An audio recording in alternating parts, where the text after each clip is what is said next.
I thought that if the weather was good, there wouldn't be as many people here, and I wouldn't have the logistic problem of trying to get everybody in a position where they could see and hear everything. Well, it didn't work that way. So I suppose the fact that we have five great people here, that helped bring out the throngs of people, and you know, we've got a record attendance as a result of it. When I first started in 1984, actually I was kind of involved in 1980. One of the first things I heard about was the Bluff Creek Patterson-Gimlin filming, along with the Falcon Monster in Falcon, Arkansas. And I had always tried to look at the film, see what was in it. My opinion is it contains a living individual. I don't know what that individual is, but it does contain a living individual. I think it's an animal. And we've always had the film to study front and back in every one of the 952 frames. And several years ago, I started to entertain the idea of trying to get Bob Gimlin out here to speak at a conference. I thought it'd be a great draw, and it would be great to hear from the living eyewitness of what happened that day in 1967. And for one reason or another, Mr. Gimlin wasn't able to make it. But thanks to Joyce, once again, accolades to her, we were able to pull strings, and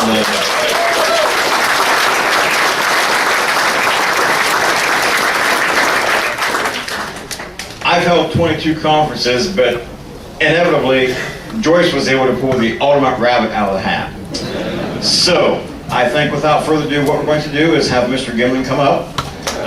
He will...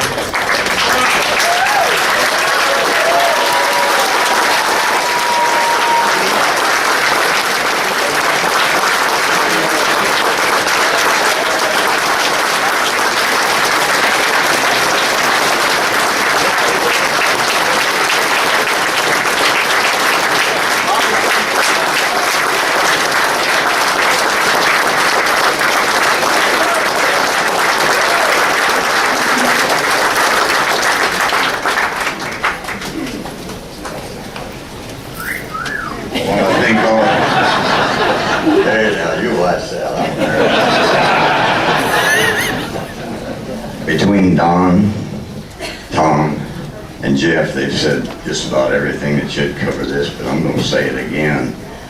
I thank all of you for being here. Thank Don for inviting me here. And I had a little accident. If you guys don't mind, I'll tell you a little bit about myself, but I won't whine a whole lot because they say cowboys aren't supposed to whine. But let me tell you, I got this, it hurts, and it still hurts. So I wasn't sure that I could make it. When it first happened, the first couple of weeks, I was in so much pain that it bothered me a bunch. And the doctor said, don't you dare do it. I got to thinking about it. Of course, some of the folks that I had known before were coming here, and I had some people that practically my relatives came up. So I figured if I don't show up, I don't know how I'm going to answer to them. So anyway, and what I'd like to do here is I haven't had a chance to meet each and every person, but I sure would like to.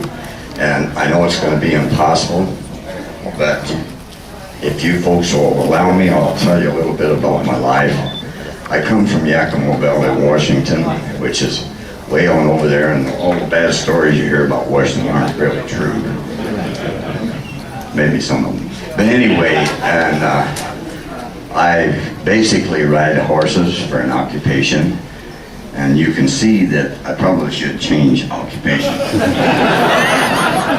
And I intend to. So I'll get on with what happened to me a few days before, or I'll say a few weeks before this big event happened in October 20th, 1967. Roger Patterson and I were friends. We had, in our younger years, rodeoed together as kind of, cowboys kind of buddy up and look after each other, especially if you're a rough stock rider. And I never had enough money to buy a good horse and a saddle, so I just had a bull rope and a bareback rig, and if any of you folks can understand what I'm talking about.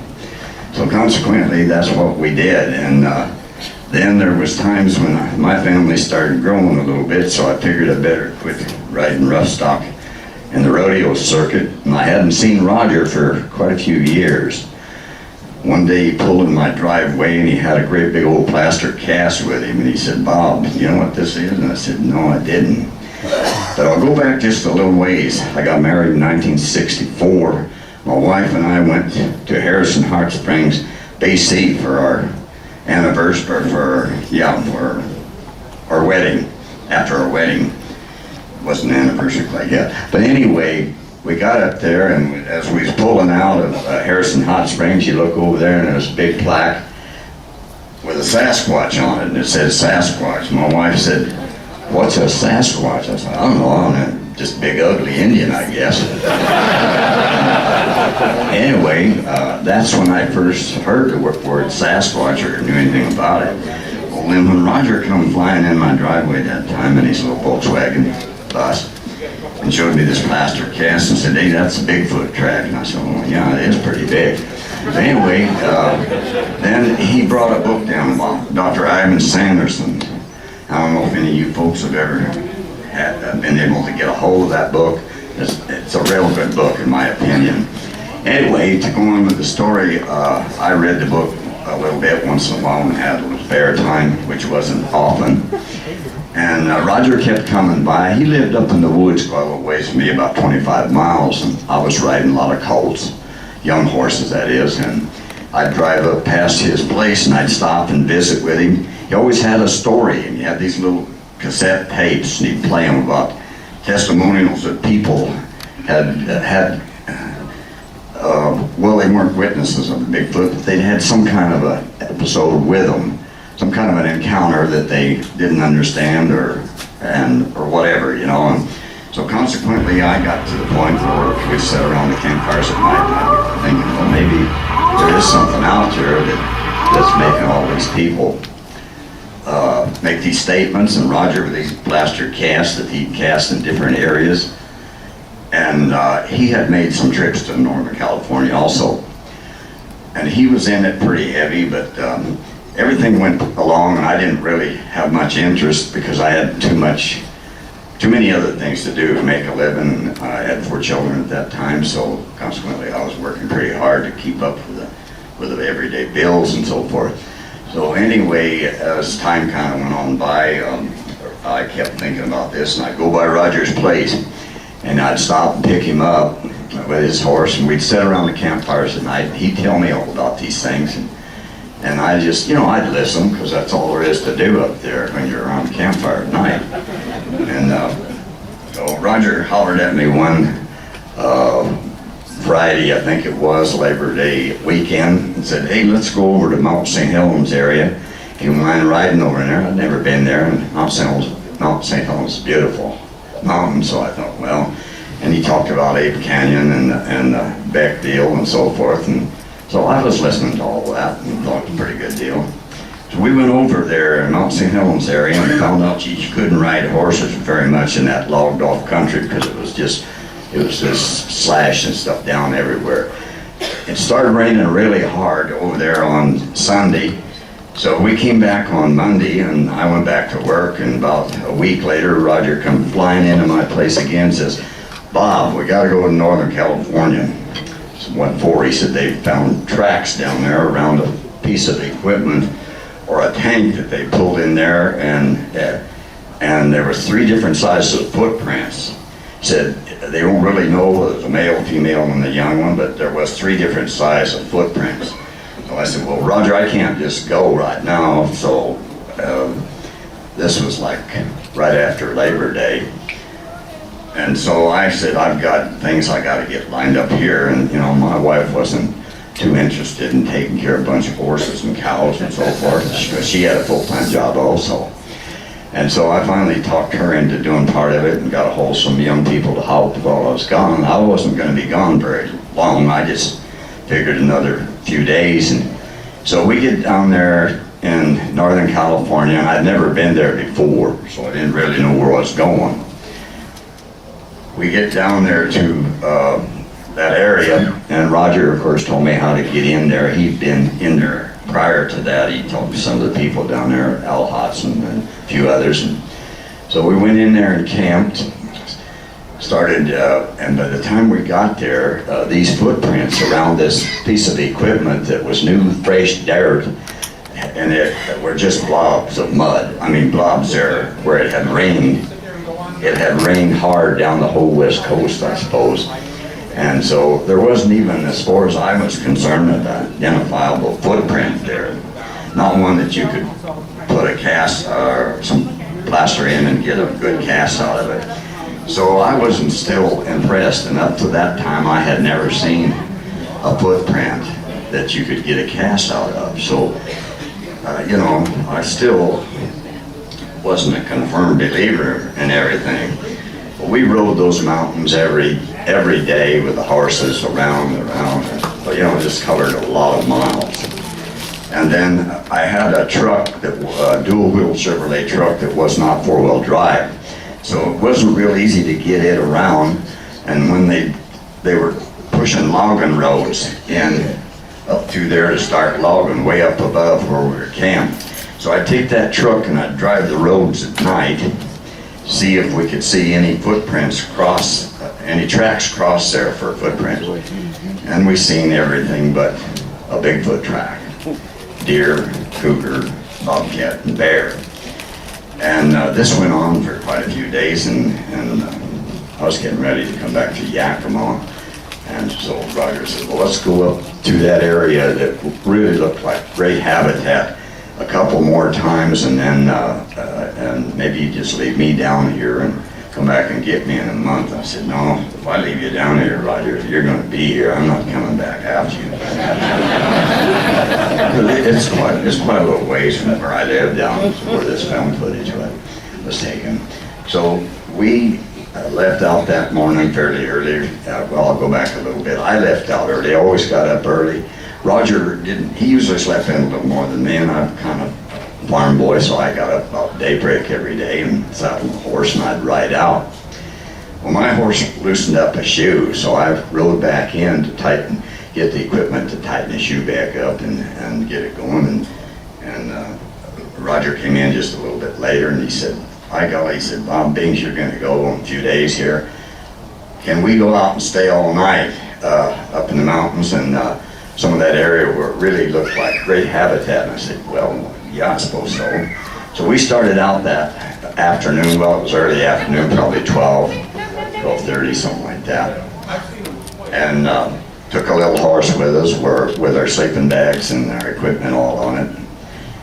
Rode up this creek bed about 3.5 miles from where we were camped and come around a bend by the creek where there was I don't know how many folks here understand when I say downfall tree. There was a tree downfall with the root system up probably 8 to 10, 12 feet high, and that had caused the creek to reroute itself and go around there. And I'm not real good on diagrams like Jeff and some of these other guys are, so I could, no, I'm not comparing myself to Jeff. I would never even try that, let me tell you. Anyway, when we came around that bend in the creek, this creature stood across the creek about as far as that gentleman is right there with paper in his hand. It was standing when I saw it. Now, it may have been stooped down when Roger first saw it, but I was just a horse length or so behind Roger leading the pack horse. And when I saw the creature, it was standing up looking across the creek the way where we were. But it immediately turned and started walking away, just taking natural steps. I mean, natural looking steps to us, which measured out 42 to 48 inches in heel to toe, which is a pretty good step, and there's some pretty tall men here, and I almost dare them to make a step comfortably that long and keep on walking. But anyway, so that's how this film footage kind of got started. Roger, little horse, kind of threw a little, I don't know what kind of dance you'd call it, but he wasn't. Roger was trying to bail off and get his camera at the same time, which he did. Roger was a very agile man. Of course, he was a rodeo cowboy and he was a great athlete. So he bailed off that little horse. with his camera and ran across the creek trying to get that camera focused on the creature. There was a little incline of sand from alongside the creek on the other side. Well, Roger kind of stumbled and fell when he got on the other side of that. He went down on his elbows, and if you've seen the film footage from the beginning to the end, you'll see that all that shaky part of it at the beginning. You can't hardly identify anything. Anyway, that's what happened, and then Roger realized that the creature was moving on, and all this time I was sitting right where I was. I stopped the pack horse, pulled loose, or I let him go, I don't know. Everything happened so rapidly. I really don't remember whether he pulled loose or I just threw the rope back at him, because I was having a little hard time holding my horse, which was an older horse, was an old roping horse, and he was a little bit easier to handle than Roger's little horse that had a lot of spunk in him. So there's when it all started going kind of wild, and then Roger wanted to relocate because she was moving. I say she because I didn't know whether it was a female or a male or what it was. Didn't make any difference. It was going, you know. And anyway, Roger had to relocate to get a better view, and so he asked me if I would cover him, and he told me later that he was kind of concerned about two more being right close to this one, and it was a wooded area on the fore side, a really wooded area, and you couldn't see up in there, so that's what his concern was. Well, I didn't know that, but he said, "Bob, will you cover me?" Well, I know I had a rifle in the scabbard on my saddle, but I knew I couldn't do it sitting on a horse if anything happened that I needed to do, because I was an avid hunter at that time and shot a lot of big game, and so I knew what I had to do. So I rode across the creek, stepped off the horse with a rifle in my hand, and that's where you see that famous turn like that she turned and looked back at me when I stepped down off that horse. And maybe the misconception was that I intended to shoot this creature. I did not intend to shoot the creature, and I never raised the rifle to my shoulder, ever. I was carrying a 30-06 Remington 30-06 with 180 grain bullets in it. So I felt if I had to, I probably could have stopped this creature if it came back at it. But as long as she kept walking away, I had no reason to even bring the rifle up. And like I said a few seconds ago, everything was happening so rapidly, you just didn't have time to do a lot. And she was walking away all this time, and then Roger hollered at me, he says, "Damn, Bob, I ran out of film." And so I got back up on the horse. I said, "I'm gonna follow. And he said, no, don't do that, Bob." He said, "The other two might be here." So, you know, he was assuming that this creature we were only about 4 miles away from where those footprints were. So Roger was assuming that there would be two more there, and he didn't want to be left there with just a camera in his hand, with no film in it either. You know, so, I mean, now it seems kind of amusing to us, but I don't think it was to Roger, because when I seen the look on his face, you know, he was glad I turned around and came back. And so by then, he got underneath a poncho, and I didn't know much about cameras or anything, got underneath the old poncho that I had on the back of my saddle, and got more film in his camera.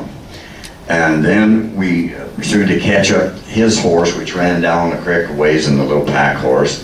And then we tried to follow where this creature went. And we got up there quite a little ways, and we only saw one half of a wet print on a rock going across the creek and up the side of the mountain. It was steep, and I kind of wanted to go after it, but I didn't know really why. I just wanted to see it again. And Roger said, "No, we got to get back, Bob, because October 20th, your days are pretty short down there in the mountains, you know, and that sun sets over them hills. It don't take long before it gets dark." So by then it was in the afternoon, and so we had to go back down to camp to get the material to make the cast. And so we did some things there. Roger had me get up on a stump about 3.5, 4 feet high maybe, that was alongside where she went and made her tracks. And I had on a cowboy boot with a riding heel, which is pretty sharp heel, if now you understand what that's at. And at that time I was a little heavier than I am now, weighed about 175 pounds. And I'd jump off beside this footprint tracks with that heel, with let one foot hit first, and see how deep I could go into the soil that she walked through. And it wouldn't go near as deep as her tracks were. And so then I rode this horse alongside. He was a 16-hand quarter horse, and he weighed about 1,200 pounds. With my weight on him in the saddle, I rode him right as close without disturbing the tracks as I could. Roger took pictures of that. The horse never made tracks as deep as the creature did. So that indicated right there that she was fairly heavy. But she was a heavy muscle creature, which you can see in all this. And people,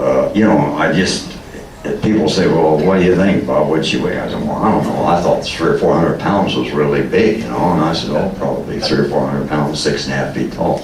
Well, come to find out, I was way off on everything, But like I say, when I first saw her, I was up on a horse 16 hands high, which was about 9 feet up. And things will look a little different from that height, of course. But I'm gonna finish this up by just, and you folks see what the result was from that film footage, that short film footage that we were lucky enough to get. And at that point in time, being Roger fell down, we had no idea that we had any good film footage at all. So naturally we got the cast made and the pictures made of what we had to do there for what evidence that we could get. And then we went into to mail that into Yakima or wherever he mailed it to. There's been a lot of controversy on where that film was processed and where it was mailed to. And I never paid that much attention to it because I was very tired from being down there 2 weeks riding the horses every day, long hours, and then driving the truck at night. And then Roger slept in a whole lot better than I did because I just didn't sleep that much down there. But anyway, what I'm going to do now is kind of finish up because I don't want to be taking somebody's time that means more to you. Anyway, folks, I sure appreciate this, and I'm open for questions, but I can't hear because I'm such a young feller. But if you want to, Don can be my ears, and I'll answer anything that I'm capable of answering for you if I haven't forgot over the years. How far would you say you were able to track the creek? Well, we was able to track it. I'll go back just a little ways. We tracked it through the entire area where it walked through, and then we measured scuffs in the gravels along the creek where it went up the creek. But they weren't really accurate. We could only measure how the gravels were scuffed and turned over. And those were 62 to 68 inches apart in the stride. So it appeared, speculation was that once she got out of our sight, she ran. Just how far from the road site were you able to track? Well, it was probably 200 yards from where Roger first started filming her. Probably a total of about 200 yards, because that was where the end of the good soil quit and the gravel started, and you could track, but there was no identifiable tracks. It was just scuffs in the gravels all the way. Is it true that you and Bob Gimlin are still friends, even though you disagree over this issue? Him having allegedly been in the suit. Well, Henry, a friendship is something that's pretty valuable.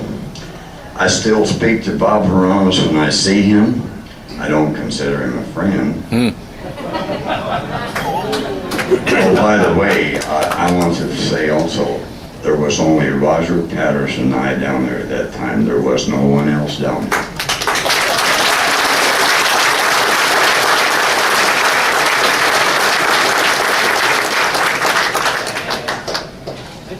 I just wanted to thank you for not shooting the animal. I would rather leave it a mystery. I mean, I know they're out there. We don't need to go shooting these animals. I want to thank you for not shooting it. I totally agree with you.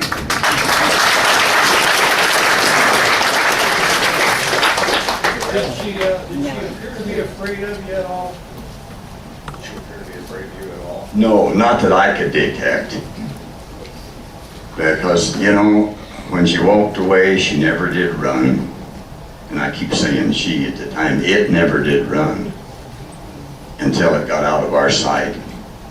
And then we assumed that it ran because the distance between the scuffs and the gravels, which we knew what was hers because she went that way and there was only, they were fresh. You know, the gravels turned over with moisture on them. I'm new here. Where is Roger Patterson? Well, I hope he's in heaven.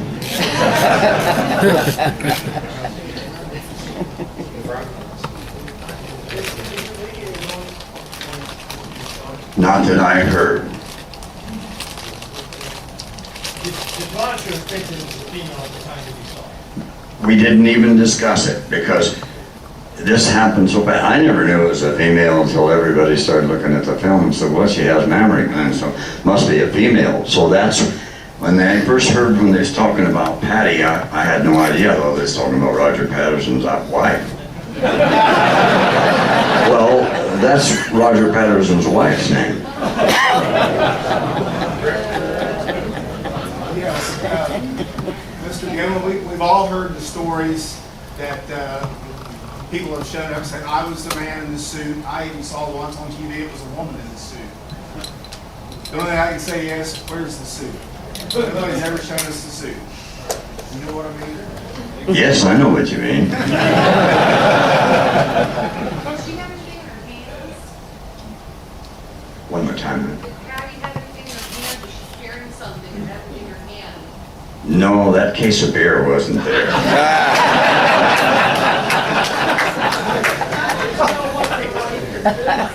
Came home and saw this creature going across the street. I mean, if it was me, I'd be telling everybody and my uncle what I saw. I'd like to know what happened when you went home. Have you ever heard a day of hell? That's what it was for a while. So nobody believed you? Well, you know, there's so much going on back then. It wasn't people like you folks here that I appreciate you being here and stuff. There was, in my area, you know, a bunch of people, farmers and stuff, and they weren't concerned about it and probably didn't believe it. And then, you know, you just, there's an awful lot of things that went on right after that film footage. I went home, went back to work, and Roger and Al, they traveled with it and did things, but I just took an awful lot of static over it. Even my own family kind of, you know, they knew I was a little different from the rest of them, but. Bob, would you be on the assumption that this creature, that might have been its first encounter with humans? One more time, please. Would you be under the assumption that Patty, that was her first encounter with humans, with you and Roger, because the way she acted real nonchalant, real casual as she left the scene? Well, you know, I wish I could answer that, but I couldn't do it, honestly, because I have no idea, you know, how these creatures react when they see humans and horses. And in that area, I had heard that, you know, there have been quite a few of these sighted in that area before. And there have been footprints got there a lot. In fact, there was the song that Tom has here about Jerry Cruz, excuse me. There have been a lot of footprints cast down there, different sizes, like some of these that Dr. Jeff's got here. I don't know if any of these are those, but at that one time, Jerry Cruz, I think, had about 50 different footprints and shapes, and he lived down in that area. You know where the original film is today? I do not. There's been claims, you know, somebody said that one is here and there, and you know, I had no idea because, you know, Roger had total possession of that between him and his brother-in-law, Al Daly.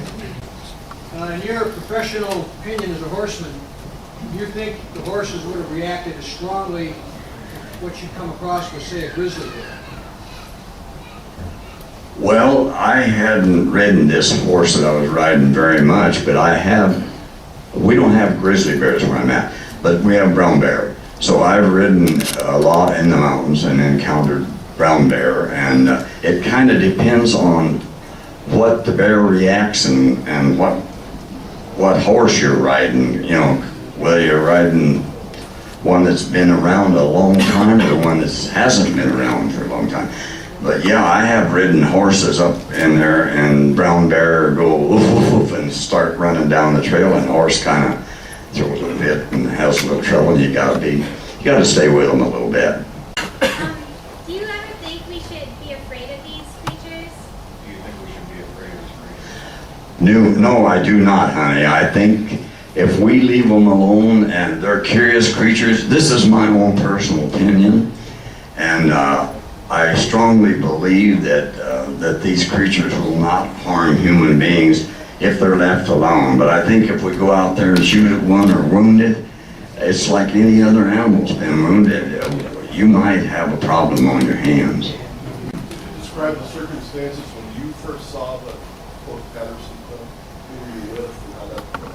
Yes, I was so tired. I drove, I couldn't even go into all of what happened right after the film because it'd take another hour.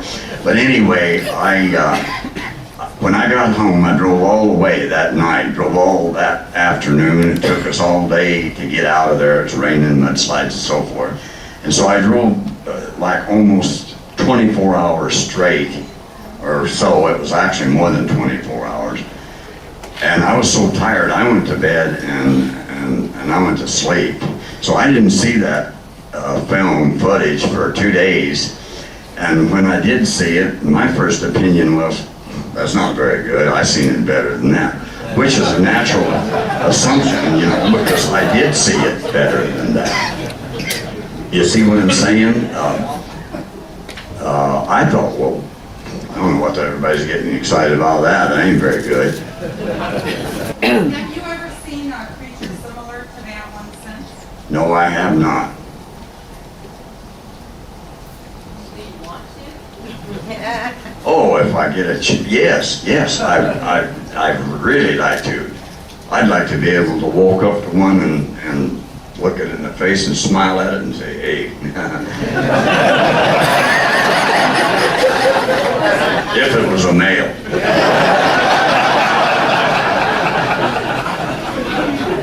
Over the years at the office, I've been asked this question 100 times.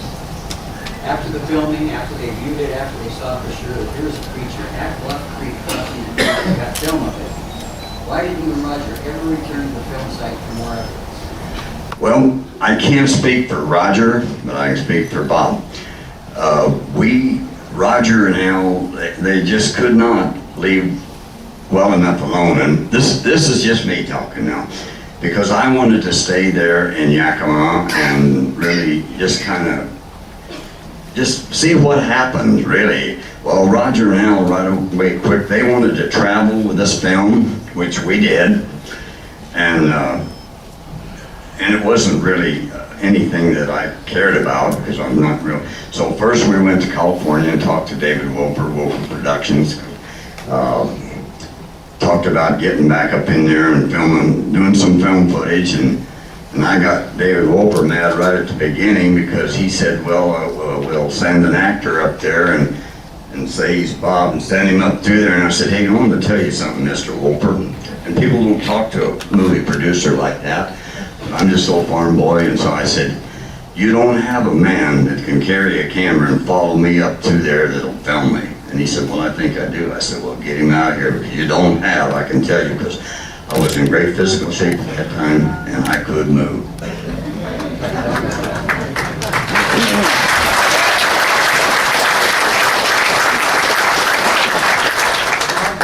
Did you smell anything different? They always say What do you mean smell different? Well,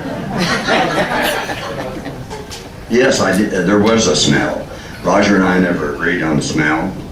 Not totally agreed on it. I thought that this creature smelled kind of musky, skunky-like. Not quite as sharp as if you smell skunk, which most of us here have at one time. And Roger was, he said, smelled like an old wet cow dog that had been rolling cow manure. Oh, well, I kind of didn't want to go there. Anything that you saw about the creature that we cannot see on the film? That I saw about the creature. Well, you know, that's kind of a difficult question, but I'll do my best. The only thing that I could see that I don't see on, is the film, is the rippling of the muscle underneath that hair as it walked away. And then the sun was over there in the west, kind of setting on it, so you can see at different times, or I could see at different times, that tremendous amount of bulk muscle down the back and the thighs and the shoulders. And every time I've seen that on the film, I've never really appreciated that bulk of muscle that I saw that October 20th in that afternoon. How tall do you guesstimate it was? Now that's a loaded question. At that time, that particular time or shortly after, I was asked that question. Well, when I first saw that creature, I was setting up on a horse of 16 hands tall, and with my eyesight, that's an estimate of 9 feet. And so I would have thought at that time he's probably 6.5 feet tall. But then it was further away when I stepped down off the horse, and things were happening so fast that I never really thought about the height. I just knew it was a big, heavy muscle creature that was big. And, you know, and so I never realized when they asked me that what I was really saying. I said, oh, probably over 6 foot tall. And so when Bill Munn's done his, when he did his thing on it, it figured out to be 7'3 3/4. How would you say the broad shoulders were? Biggest football player I've ever seen. Hey Bob, prior to the sight, was it a horse or anything acting nervous or agitated or anything like that? I think I heard. Prior to the sighting, did the horses act nervous or anything of that sort? Not that I can remember that much, because, you know, I'm used to riding horses that act every way, which you can tell. And so a horse has got to get pretty stirred up before it bothers me very much. And Roger was riding along in front of me, and I never noticed his horse acting up, although it was a real lively type horse. And but it, you know, it was one of those sunshiny October days, and Roger was filming the red and colored leaves from October colors in the trees there, and you know, it was just a pleasant day, and of course things were kind of going along just perfect. I thought life was just perfect that day until this happened. And you know, folks, you folks, it's so great to have you here. Of all the years that I took flack, and so it's been so good to see you here, and I'd like to be able to talk to each and every one of you, but if I will, as much as I can, and I'll be here the rest of the day and tomorrow. Thank you very much.